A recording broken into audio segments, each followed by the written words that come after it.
Nebe Reynoso reporting from Los Angeles. Right, so we're going to get the latest business news now with Brian Quinn, who joins me in the studio. Good morning, Brian.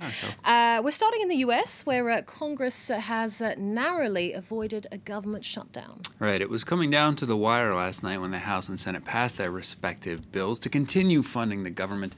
But it's only a temporary reprieve. The stopgap spending bill keeps the money flowing only until December 22nd, leaving arguments over budget priorities and immigration measures for the weeks to come. A shutdown would have endangered the tax code overhaul Republicans are trying to push through before the end of the year. It also would have kept thousands of government employees home without pay ahead of the holidays, an economic blow in its own right. Here's House Majority Leader Kevin McCarthy. And the gentleman, my friend, has told me time and again, funding government is not a game. There was nothing in the bill that we just passed that both sides could not say that it was a bipartisan bill. Next, if you never got to take a trip on the legendary Concorde airplane, your chance at supersonic flight may not be gone for good. Brian, tell us more. I never got to fly on it. The Concorde took its last flight 14 years ago, but one U.S. startup is putting super speed flying back in the spotlight with an aircraft it says will cut the flight time between London and the Big Apple to just 3 hours and 15 minutes. Rebecca Rosman has more. Faster, quieter, and more affordable than the Concorde?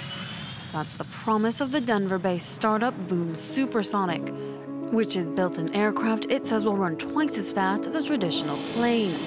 On Tuesday, Japan Airlines announced it was investing 8.5 million euros in the startup. The airline has already ordered 20 of the 55-seater planes, priced at 170 million euros each. Boom says its planes will be more efficient than the Concorde, with fares that will be 75% lower thanks to better fuel efficiency. The Concorde was never able to recover after one of its Paris-New York flights crashed during takeoff in 2000, killing more than 100 people. 17 years on, aircraft experts say they're somewhat skeptical about Boom's ambitions. It's an extremely ambitious task. This isn't the first time we've seen a manufacturer team up with a startup to try to build a plane like this. To date, we haven't seen any manufacturers successfully embark on this kind of project on their own. Boom says it will start running test flights next year and expects to enter commercial service by the mid-2020s. Turning now to Brazil, where a huge corruption investigation is bringing funds back into the state oil company. Right, Operation Carwash, as it's known, has been going since 2014. That investigation has uncovered a vast network of embezzlement and bribery, snaring some of Brazil's most important business figures and politicians. At the center of the investigation is Petrobras, the state-run oil giant that saw significant portions of its funding illegally diverted to political campaigns or siphoned off in contract kickbacks. On Thursday, Petrobras received roughly $200 million in funds recovered during the investigation. The company says it, too, is a victim in the vast scheme, but that it's cooperating with investigators to the fullest.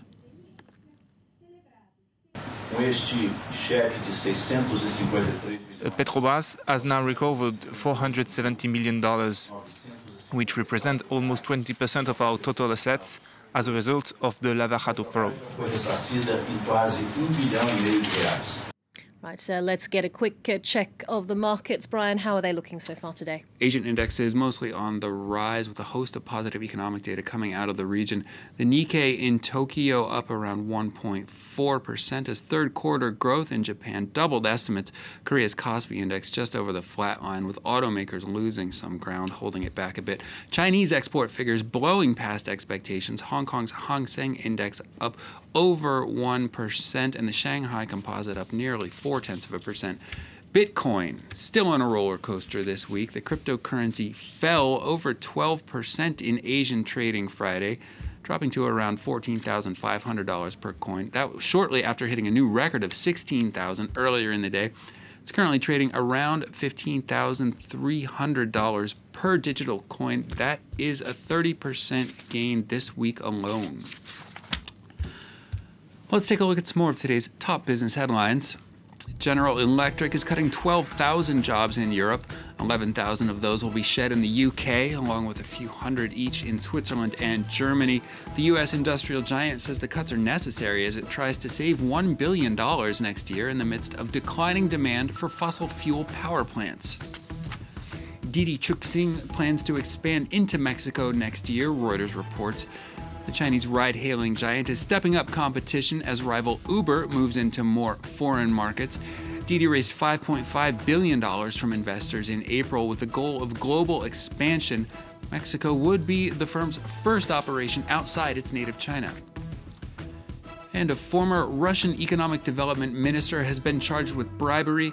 Alexei Ulyukayev was arrested in a sting operation at state oil giant Rosneft last year. Prosecutors say he took a bribe from Rosneft's CEO Igor Sechin to approve the privatization of another oil company. The case has sparked speculation that the Kremlin may be turning against Rosneft's Sechin, himself a longtime associate of President Vladimir Putin.